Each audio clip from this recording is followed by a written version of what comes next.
और रही बात भाषाओं के सम्मान की, तो संविधान में आर्टिकल 343 में हिंदी को हमारी आधिकारिक भाषा मान लिया गया था। और रही बात सम्मान की, तो हमारे अनुच्छेद 8 में 22 भाषाओं को स्थान दिया गया है। वो 22 भाषाएं हैं कश्मीरी, सिंधी, पंजाबी, हिंदी, बंगाली, आसामी, उड़िया, गुजराती, मराठी, कन्नड़, तेलुगु, तमिल, मलयालम, उर्दू, संस्कृत, नेपाली, मणिपुरी, कोंकणी, बोडो, डोगरी, मैथिली, संथाली, ये 22 भाषाएं हैं।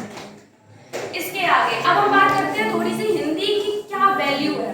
आपने इंग्लिश में शब्द सुना होगा सन, SUN, इंग्लिश में सुना होगा मून, MOON, मून माने चंद्रमा और सन माने सूर्य। अब हिंदी में आप सूर्य को 50 से ज्यादा तरीकों में बोल सकते हो, हिंदी में सिर्फ सन है। आप मून को, चंद्रमा को 50 से ज्यादा तरीकों से बोल सकते हैं हिंदी में, और इंग्लिश में बस मून। अब आप इसमें कहना चाहेंगे कि आगे मैं एक बायोग्राफी बताना चाहूंगी। एक बहुत ही ग्रेट साइंटिस्ट हुए रूसो। उन्होंने अपनी बायोग्राफी में क्या लिखा है, उन्होंने लिखा है कि मेरे 4 बच्चे थे, मैंने उसमें से 3 को घर से बाहर निकाल दिया, छोटी सी स्थिति में घर से निकाल दिया। जब मैंने उनको घर से निकाल दिया, क्यों निकाल दिया? क्योंकि वो पति और पत्नी के आनंद में प्रॉब्लम क्रिएट करते हैं। ठीक है, अब वहीं पर कुछ संस्थाएं बनाई जाती हैं जिन्हें बोलते हैं गवर्नमेंट, CONVENT। वहां पर कुछ लोगों को प्रोफेशनली रखा जाता है। उसमें क्या होता है कि बच्चे को फील कराना होता है कि हाँ मैं तुम्हारी माँ हूँ, मैं तुम्हारा पिता हूँ, मैं तुम्हारा भाई हूँ। तो उनको बोलते हैं mother, father, brother and sister. वो उनके सगे भाई बहन नहीं होते, पर फील कराना होता है। और हमारे यहाँ हमारे सगे भाई बहन होते हैं, हमें सिखाया जाता है भैया ब्रदर है वो तुम्हारा ब्रदर।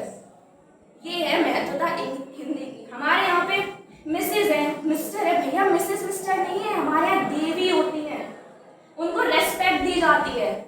हमारे यहाँ पे जेंट्स कोई ह्यूमन क्रिएटर नहीं है, वो देव है, वो भगवान है हमारे लिए। हमारे सबको एक समानता से देखा जाता है। और अब मैं बात करना चाहूंगी कि PhD वगैरह ये जो हमें नौकरियां हैं वो हिंदी में क्यों नहीं मिलती, इंग्लिश में क्यों मिलती हैं? तो अंग्रेज गए पर अपने निशान हमारे इतिहास पर इस तरह छोड़कर गए कि हमने कभी मिटा नहीं पाएंगे। एक डेनमार्क नाम का देश है जो शायद भारत के किसी मोहल्ले के समान होगा, पर वहां पर PhD या किसी भी प्रकार की डिग्री आपको करनी हो तो वो प्रॉपर डेनमार्क की लैंग्वेज में ही आपको अवेलेबल है। आप किसी भी आउट ऑफ कंट्री जाएंगे और आप वहां पर अगर पढ़ना चाहेंगे तो आपको फर्स्ट ईयर वहां की लैंग्वेज सीखने के लिए दी जाएगी। और हम कहते हैं कि हिंदी में क्यों नहीं करवाते? भाई करवाएंगे तो तब ना जब तुम चाहोगे। अब तुम्हारे मन में ही इतने डाउट्स हैं, तुम खुद ही नहीं चाह रहे हो, तो क्यों तुम कहोगे कि ये वो। कमियां हमारे अंदर है, प्रॉब्लम्स हमारे सराउंडिंग्स है, और हम उनको हमेशा इग्नोर करते हैं। अपने आप को ये नहीं कि हिंदी है तो बहुत कमजोर है, भैया हिंदी कमजोर नहीं है। जिस दिन इस देश में रिसर्च हिंदी जैसी भाषाओं के ऊपर होने लगेगी ना, उस दिन इस देश को कोई नहीं रोक पाएगा।